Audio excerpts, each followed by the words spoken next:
il écrit paracétamol, mais là il met des clous à l'intérieur. Un méchant. Donc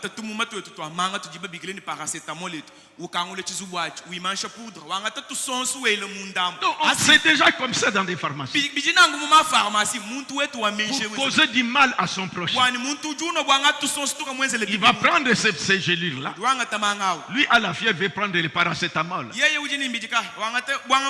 Il prend ça. Quand la chose va s'ouvrir dans son estomac, ce sont des clous.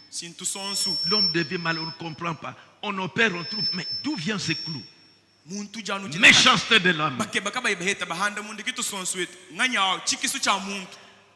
Remarquez ici, dans Genèse, on dit, il y a trois choses que nous pouvons remarquer ici. 5. L'Éternel vit que la méchanceté des hommes était grande sur la terre, et que toutes leurs pensées et leurs cœurs étaient portés chaque jour vers le mal. Je vais faire la révision. On parle ici des fils des hommes et des filles les filles des hommes et les fils de Dieu.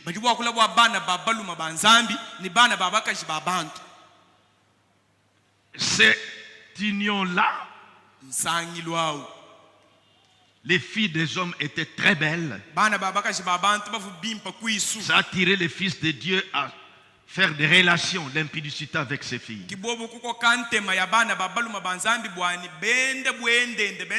C'est leur beauté, la façon de se maquiller, la façon de s'habiller en sexy pour attirer les hommes. Qui étaient ces fils des hommes? Les fils de Dieu et les filles des hommes. Comme je disais la fois passée, vous savez que naturellement, ce que j'ai remarqué aussi, dans de différentes tribus, excusez-moi, vous trouverez que tel parent qui est peut-être Bakwakalonji, je dis que non, moi je ne veux pas que mes enfants épousent les femmes de telle, parce que cette tribu-là est à la légèreté. Dans la pudeur.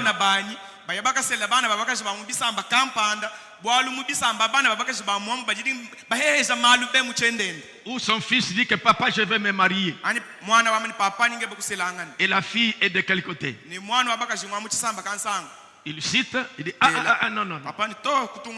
Cette tribu-là, vous voyez un peu? Parce qu'il y a une descendance. On sait que c'est dans le sang que cette histoire se perpétue dans le caractère des gens.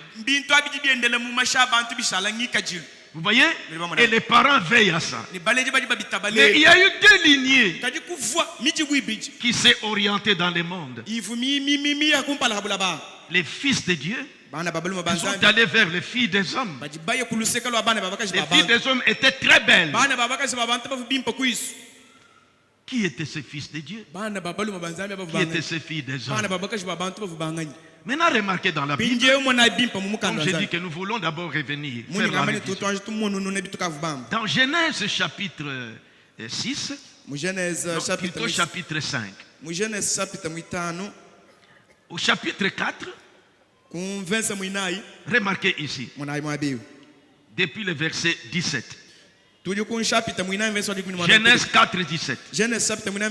Caïn connut sa femme. Elle conçut et enfanta Enoch. Il bâtit ensuite une ville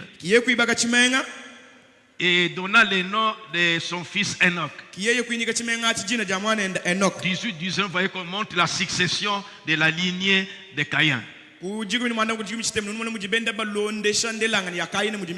Maintenant, quand nous ouvrons Genèse chapitre 5,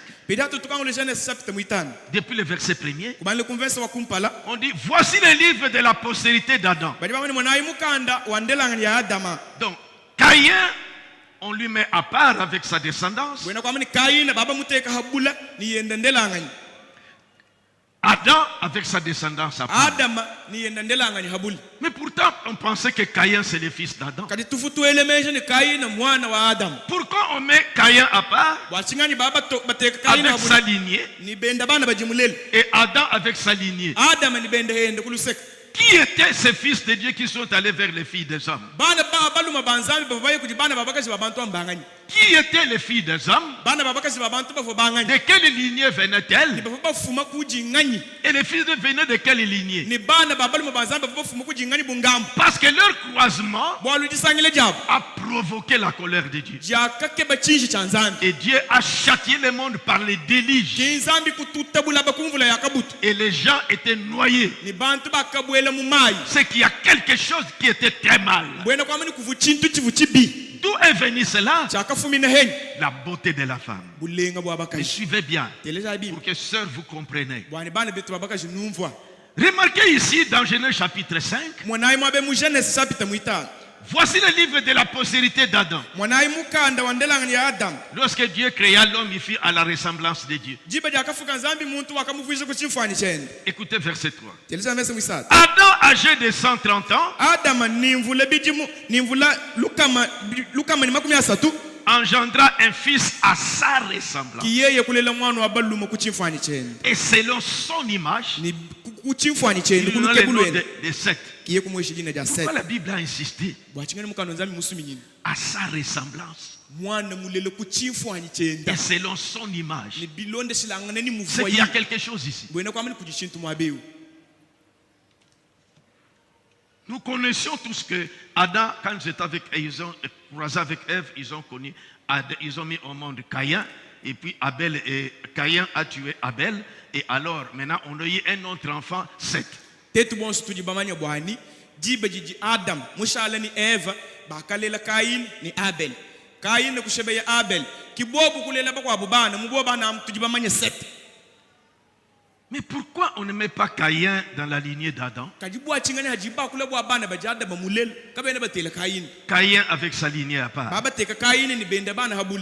On dit Adam, âgé de 130 ans, engendra un fils à sa ressemblance. Selon son image. Il donna le nom de Seth. Verset 6. Seth, âgé de 105 ans, engendra Enoch. Le nom de Caïn n'est pas dans la lignée d'Adam. Mais pourquoi? Remarquez encore ceci. Quand nous venons dans la Bible, écoutez dans 1 Jean chapitre 3, pour que vous compreniez que Caïn n'était pas le fils d'Adam. Nous répétons cela. Dans 1 Jean 3, 1 à 11, je ne fais que la révision pour avancer. Certains n'étaient pas là. 1 Jean 3, je crois, verset 11 et 12. Car ce qui vous a été annoncé et que vous avez entendu dès le commencement, c'est que nous devons nous aimer les uns les autres. Et ne pas ressembler à Caïn qui était du malin. Caïn était du malin. C'était le fils du serpent. Que serpent a eu avec Ève, mais nous n'entrons pas dans les détails. Ce n'est pas le serpent d'aujourd'hui. Le serpent-là était maudit et c'est pourquoi ses pattes étaient parties. Mais nous voulons connaître les deux lignées-là. Remarquez déjà que ces deux lignées séparées. Nous prenons dans nos Bibles dans Jude. Jude chapitre, n'a qu'un seul chapitre. Écoutez, au verset 14. Jude parle de la succession. Verset 14. On dit, c'est aussi pour eux qu'Enoch, le 7e depuis Adam,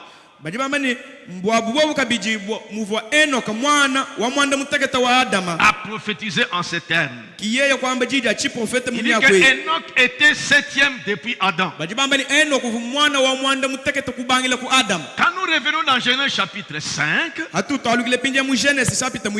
revenons encore dans Genèse 5,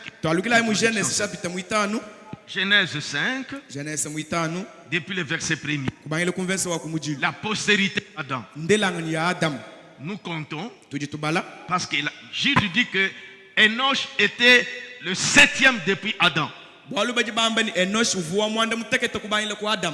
Nous commençons par Adam au verset 3. On dit au verset 6 de Genèse 5. Parce qu'il avait engendré 7. Donc 7 deuxième. 7 âgé de 105 ans engendra Enoch, pas Enoch. Verset 9. Enoch, âgé de 90 ans,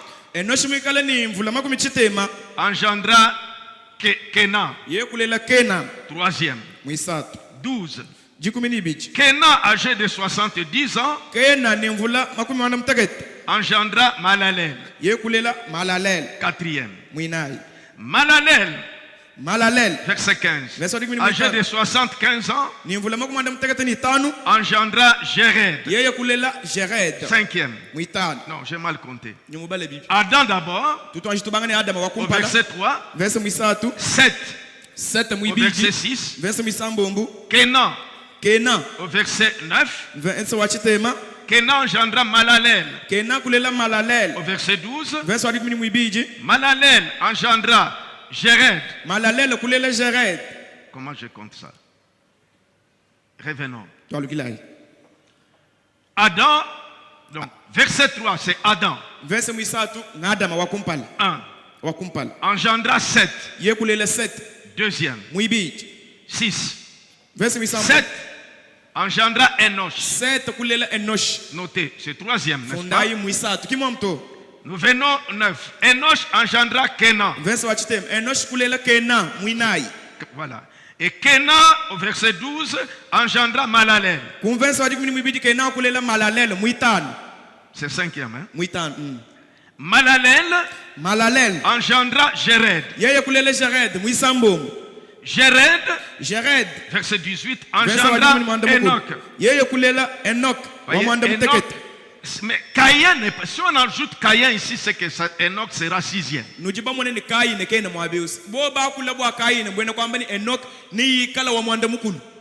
Alors la Bible dans Jude a parlé que Enoch était septième depuis Adam. C'est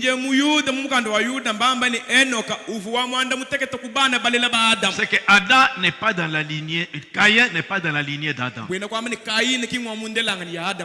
Nous prenons encore Luc chapitre, je crois 3, que nous avons vu ce jour-là. Luc chapitre 3, je pense. Luc chapitre 3. Je voulais seulement que nous comprenions. Luc chapitre 3. Depuis le verset 23. On parle de la généalogie de Jésus. Au verset 23. Jésus avait environ 30 ans lorsqu'il commença son ministère. Étant comme on le croyait, fils de Joseph, Joseph fils d'Élie. Nous venons au verset 24. Élie fils de Matthias, de Mata fils de Lévi. On continue. Nous arrivons au verset 37.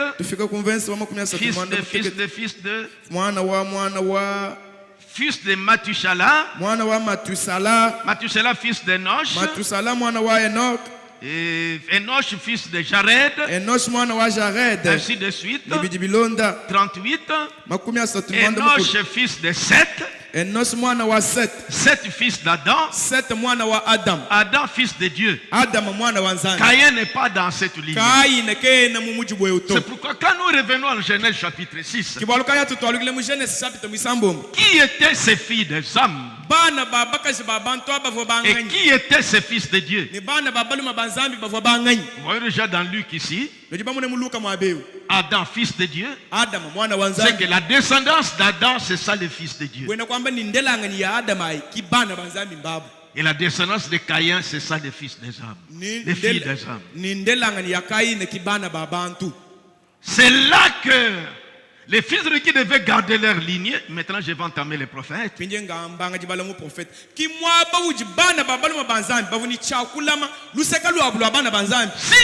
pas la beauté des maquillages de sexy, ça n'allait pas tirer les fils de Dieu vers les filles des hommes. Ils devaient être deux lignées séparées.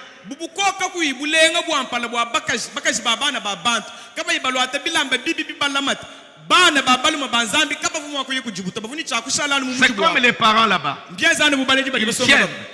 Ne poussez pas des femmes de tel côté. Elles sont légers. Mais quand nous sommes chrétiens, nous sommes nés de nouveau. Cette histoire-là n'est plus dans le sang. C'est ce qu'on doit savoir. Mais j'ai pris seulement l'exemple pour parler. Cette lignée de filles des hommes, Dieu ne voulait pas ce mélange. Maintenant, nous revenons dans les prophètes. Frère Branham, revenons plutôt dans Genèse chapitre 6. J'ai voulu faire la révision parce que nous terminons aujourd'hui. Nous parlons aussi de la lignée de Caïn. La lignée de Caïn. Remarquez, relisons Genèse maintenant. Nous connaissons maintenant les deux lignées. Les prophètes, il va nous éclairer. Lorsque les hommes ils commencent à se multiplier sur la face de la terre et que des filles leur furent nées, la descendance de Caïn s'est multipliée. La descendance de Seth s'est multipliée. Les deux lignées. Les filles et les virent que les filles des hommes étaient belles. Voilà. Ils en prirent, pas épouser, ils en prirent pour femmes parmi toutes celles qu'ils se choisirent.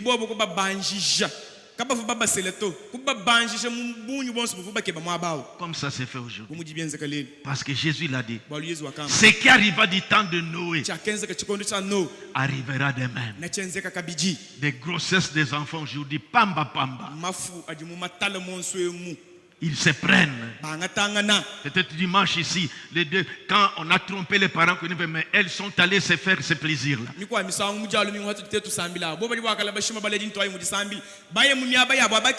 Et dans des écoles, on enseigne aux enfants l'utilité de ces organes, excusez-moi. Donc, dès le bas âge, comment se entraîner, comment ça fait des régions. Vous voyez un peu des choses. La corruption totale. La pudeur est partie. Les filles de vie que les filles des hommes étaient belles. Ils en prient pour femmes. Je viens dans le message, le signal rouge des signes de sa venue. Frère Maman a pris ce passage.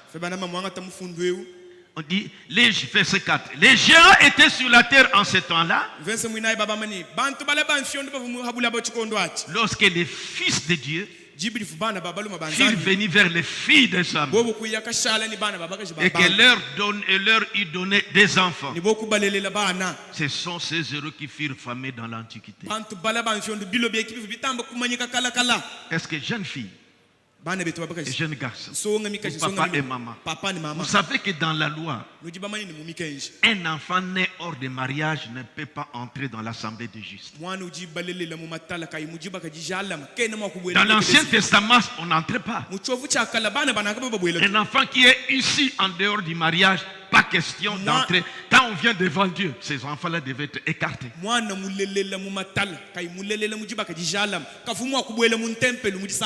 Dieu, quand il a créé l'homme et la femme, il dit soyez multipliés, féconds et remplissez la terre. Par la voie normale des mariages. Pas dans ces péchés du temps de Noé là. Et vous produisez des enfants. Vous êtes responsables pour les sorts et l'avenir de ces enfants. S'ils n'ont pas cru, c'est seulement le sang de Jésus qui purifie. Sinon dans le monde, ce sont des enfants exclus. Lisez la question-réponse, Frère Branham, on lui pose des questions là-dessus. Pourquoi la Bible parle sévèrement de l'impudicité? Vous les jeunes filles, vous les jeunes garçons, vous les parents, vous les hommes, surtout qui laissez vos femmes, vous partez maintenant, vous prostituez, vous liez avec une prostituée. Et vous avez hébergé des femmes. S'il y en a ici, suivez bien. Dieu a dit, mon esprit ne va pas. C'est ce qui a amené Dieu dans la colère pour les déluges.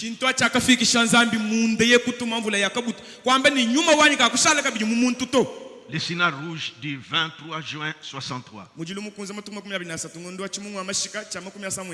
Paragraphe 60. Eh bien, beaucoup de gens disent, bon, ça dit que parce que Frère Branham rappelle que les gens disaient que ce sont les fils de sont des anges qui sont venus se rattacher avec les filles des hommes. C'est pas ça.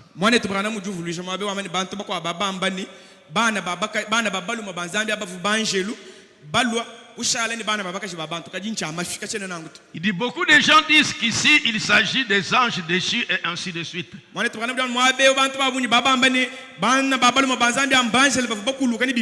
Mais pour montrer que c'est faux et que c'est absolument faux, la Bible ne parle nulle part des anges comme étant des hommes et des femmes.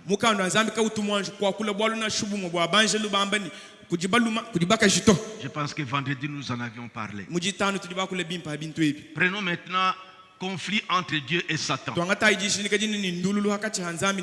Écoutez ce que le prophète a dit. Ce message est venu nous ramener dans la bonne position. Ces révélations nous purifient. Nous comprenons. Vous voyez comme nous parlons aujourd'hui. Vous êtes venus à l'église. Ce message, c'est ce qui est tenté. Quand vous êtes tenté de découvrir ça, ça t'interpelle. Ça t'interpelle. Ah, c'est comme ça que sont les choses. Ah, c'est pourquoi Paul a parlé sévèrement contre l'impudicité.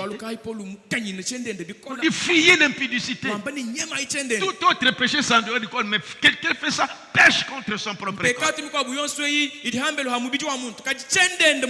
Parce que c'est là même le péché original.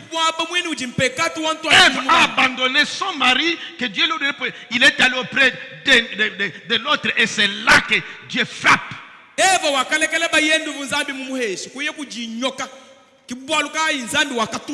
Écoutez, conflit entre Dieu et Satan. Du 31 mai 1962.